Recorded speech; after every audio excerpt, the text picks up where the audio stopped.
BA final year की सभी students को एक बार फिर से मेरा नमस्कार है। स्टूडेंट्स, हमारा टॉपिक यूएनओ चल रहा है। यूएनओ में देखिए हमने अध्याय कर लिए थे कि यूएनओ के अध्याय में क्या क्या है। आज उन्हीं अध्याय में हम देखेंगे कौन कौन से महत्वपूर्ण अनुच्छेद है। तो देखिए, जैसे सबसे पहले बात आती है प्रथम अध्याय की, अध्याय नंबर 1 में।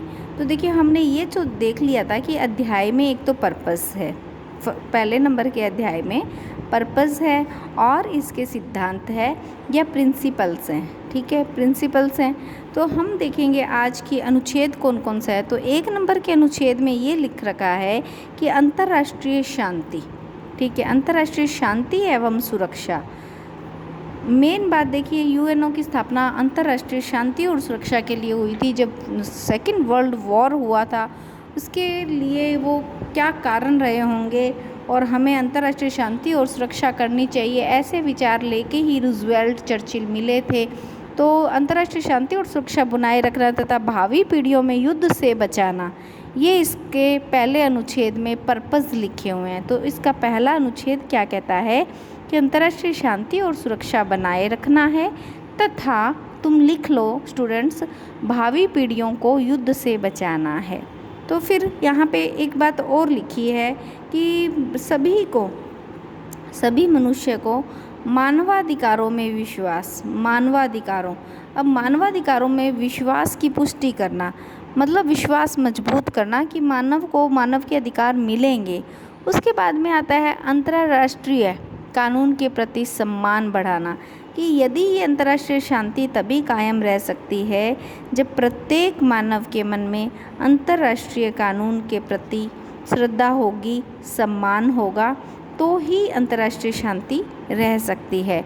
सामाजिक विकास व बेहतर जीवन दशाओं में, अब देखिए सामाजिक विकास, समाज के अंदर अच्छा विकास हो सके और इसके लिए क्या करना होगा, प्रत्येक मनुष्य को बेहतर जीवन की दशाएं का निर्माण करना होगा।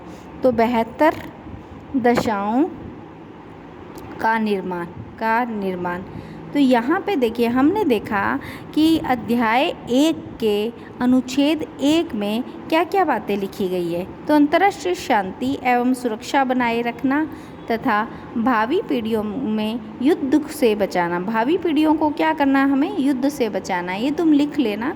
और उसके अलावा क्या लिखा हुआ है, अनुच्छेद 1 में ही लिखा गया है कि मानव को मानवाधिकार में विश्वास की पुष्टि करवाएंगे।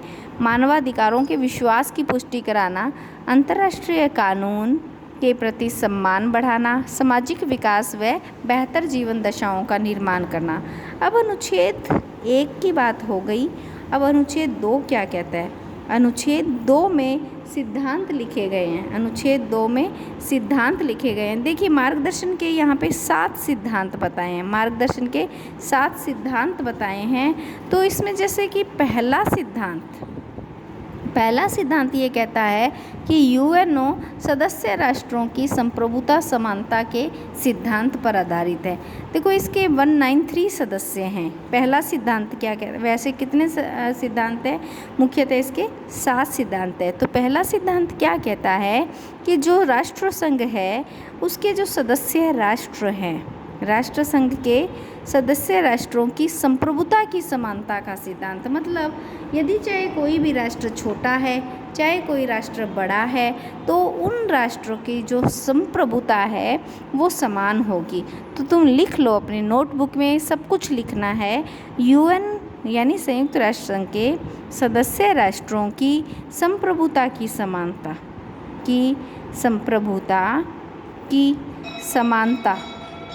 के सिद्धांत पर आधारित है, यानी कि सभी राष्ट्रों की समानता है, सभी राष्ट्र एक जैसे हैं। अन्य सिद्धांतों का निष्कर्ष ये निकलता है, अन्य जो 6 सिद्धांत हैं उनका निष्कर्ष क्या निकलता है वो मैं तुम्हें बता देती हूँ। तुम अपनी नोटबुक में लिखो कि अन्य सिद्धांतों का निष्कर्ष ये है कि विवादों का शांतिपूर्ण समाधान, तो जो विवाद होते हैं उनके शांतिपूर्ण समाधान करना है। और उसके साथ साथ में क्या करना है, राज्यों के प्रादेशिक एकता और अखंडता, प्रत्येक राष्ट्र जो इससे जुड़ा है उसको हमें क्या करना है, एकता और अखंडता बनाए रखना है। यूएन राष्ट्र जो है वो इनसे जुड़े हुए सदस्य राष्ट्र एक दूसरे के मामले में आंतरिक हस्तक्षेप भी नहीं करेगा। आंतरिक हस्तक्षेप नहीं करेगा। यूएनओ के राष्ट्र जो आपस में जुड़े हुए हैं वो आपसी आंतरिक हस्तक्षेप भी नहीं करेंगे। ये हमने देखा है कि इसके पहले अनुच्छेद में, पहले अध्याय के पहले अनुच्छेद में यहाँ पे ये बात बताई गई है कि अंतर्राष्ट्रीय शांति और सुरक्षा करेंगे, मानवाधिकारों के विश्वास में पुष्टि करवाएंगे, अंतर्राष्ट्रीय कानून के प्रति सम्मान दिलाएंगे और सामाजिक विकास का जो बेहतर तरीका होगा वो अपनाएंगे। फिर दूसरे में जो सिद्धांत दिए गए हैं, सिद्धांत में सबसे पहला सिद्धांत है कि प्रत्येक राष्ट्र की संप्रभुता समान होगी और इसके बाद में एक दूसरे के मामले में हस्तक्षेप भी नहीं करेगा। अब आता है अध्याय 2। अध्याय 2 के अंतर्गत ये बात बताई जाती है कि मूल संस्थापक सदस्य वे राज्य होंगे जिन्होंने सैन फ्रांसिस्को सम्मेलन में भाग लिया है। अभी तुम ये लिखो अध्याय 2। अध्याय 2 कहाँ से कहाँ तक है? अनुच्छेद 3 से लेके 6 तक है। हमने पिछली क्लास में देखा था इसमें मेंबरशिप है। तो देखिए मेंबरशिप यानी सदस्यता, कौन सदस्यता ग्रहण करेगा? ये अनुच्छेद 3 में बताया गया है कि जिन्होंने सैन फ्रांसिस्को सम्मेलन में भाग लिया। ये तुम लिखो सैन फ्रांसिस्को सम्मेलन में जिन्होंने भाग लिया है वह 1 जनवरी 1942 को यूएन घोषणा पर जिन्होंने हस्ताक्षर किया है। देखिए या तो सदस्य वो राष्ट्र इनके सदस्य होंगे जिन्होंने सैन फ्रांसिस्को सम्मेलन में भाग लिया और या 1 जनवरी को यूएन घोषणा पर हस्ताक्षर किया, तो ये इसके सदस्य होंगे। तो उसके अलावा यहाँ पे ये बात बताई गई है अनुच्छेद 4 के अंतर्गत। अनुच्छेद 4 में सदस्यता शांति प्रिय व यूएन चार्टर में विश्वास रखने वाले राज्य जो यूएन चार्टर में विश्वास रखेंगे ऐसे राज्य ही इसके सदस्य हो सकते हैं। उसके अलावा अनुच्छेद 5 में क्या दिया गया? अनुच्छेद 5 में सदस्यों का निष्कासन सुरक्षा परिषद के कहने पर महासभा। अब आ गया सदस्यों का निष्कासन। सदस्यों का जो निष्कासन है वह कौन करेगा? महासभा करेगी। लेकिन ये महासभा कब करेगी, कैसे करेगी? तो ये जो सदस्यों का निष्कासन है ये महासभा तो करेगी लेकिन सुरक्षा परिषद के कहने पे करेगी। तो देखिए अनुच्छेद 5 क्या कहता है? सदस्यों का निष्कासन। इसी प्रकार अध्याय 3 आता है। अध्याय 3 में बताया गया है यूएन के अंग। तो देखिए ये अनुच्छेद 7 से 8 में से लेकर ये 3 नंबर का अध्याय बनता है। अनुच्छेद 7 में 6 अंगों के नाम है। अनुच्छेद 7 में 6 अंगों के नाम है। 6 अंगों के नाम मैंने तुम्हें बता दिया और नेक्स्ट क्लास में फिर हो जाएगा। जैसे महासभा, सुरक्षा परिषद, आर्थिक सामाजिक परिषद और अंतर्राष्ट्रीय न्यायालय और सचिवालय, ये 6 अंग होते हैं। ये अध्याय 3 के अनुच्छेद 7 में वर्णित है। फिर आता है इसमें अध्याय 4। अध्याय 4 में अनुच्छेद 9 से लेके 22 तक आता है और 22 में महासभा। इसमें अध्याय 4 में हमने बात की थी कि महासभा है। महासभा, इन अध्याय में महासभा का गठन, ये जो अध्याय है इसमें महासभा का गठन लिखो और महासभा के कार्य, महासभा का गठन, महासभा का कार्य और शक्तियाँ और प्रक्रिया और वोटिंग का वर्णन है। वोटिंग का वर्णन है। इसके अलावा अनुच्छेद 9 क्या कहता है? अनुच्छेद 9 ये बात बताता है प्रत्येक देश के लिए 1 सीट होगी। देखो टोटल 193 सदस्य हैं, तो प्रत्येक देश के लिए 1 सीट होगी। ये बात अनुच्छेद 9 बताता है। और फिर अनुच्छेद 12 में बहुत इम्पॉर्टेंट है। अनुच्छेद 12 में ये बताया गया है कि शांति के लिए एकता प्रस्ताव। अब देखो 3 नवंबर 1950 को कोरिया युद्ध हुआ था। कोरिया युद्ध के समय यहाँ पे अनुच्छेद 12 में शांति के लिए एकता प्रस्ताव को उजागर किया गया था। अब हम नेक्स्ट करेंगे अध्याय 5। देखिए हम सारे अध्याय में कितने तो अनुच्छेद हैं और कौन कौन से अनुच्छेद में क्या क्या लिखा गया है ये सारा तो करना अभी मुश्किल है, लेकिन हम मेन सारे कर लेंगे। देखिए मेन में हमने पिछली क्लास में भी पढ़ा था कि इसके जो अध्याय हैं उनमें लगभग 19 अध्याय हैं, लगभग नहीं पूरा 19 अध्याय, 111 इसमें अनुच्छेद हैं। तो इसके मुख्य जो अध्याय हैं वो हमने कर लिया। और इसमें हमने देखा कि अध्याय 4 में महासभा लिखा गया है। महासभा इम्पॉर्टेंट है, इसीलिए हमने देख लिया कि महासभा 9 से 22 अनुच्छेदों में है। इसके बाद में अध्याय 5 महत्वपूर्ण है, तुम्हें ये ध्यान रखना है। अध्याय 5 में सुरक्षा परिषद जो कि यूएनओ का अंग है, ये 23 से लेके 32 तक अनुच्छेदों में है। 23 से लेके 32 तक के अनुच्छेदों में है।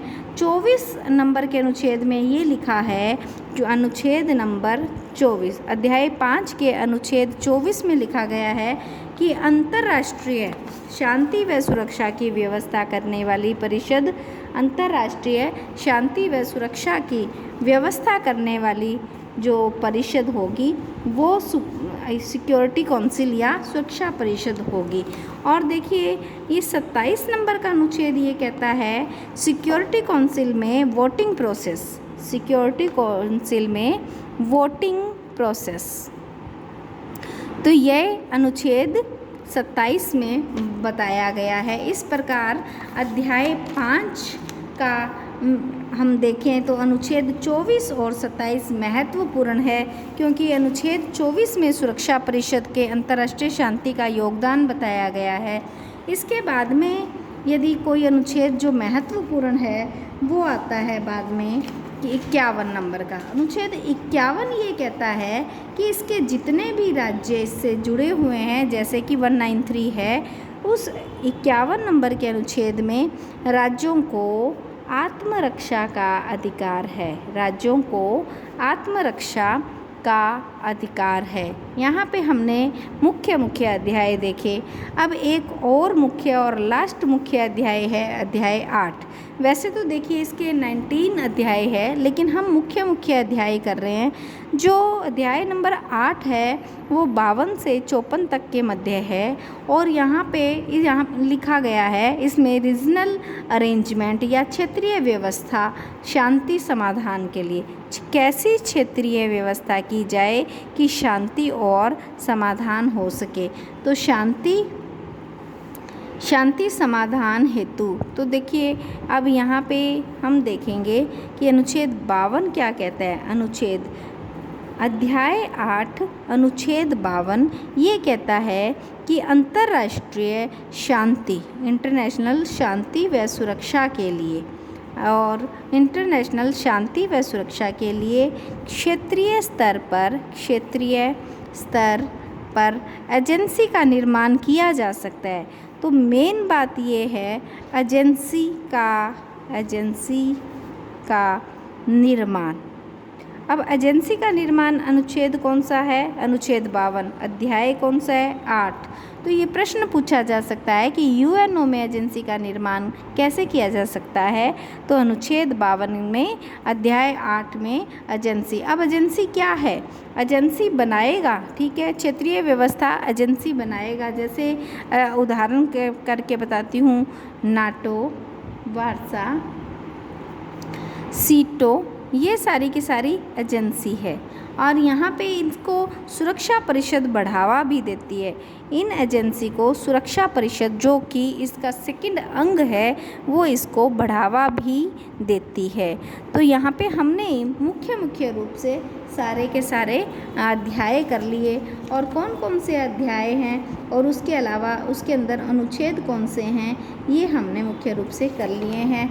और इसके अलावा जो और टॉपिक बनता है वो हम हमारी नेक्स्ट वीडियो में करेंगे।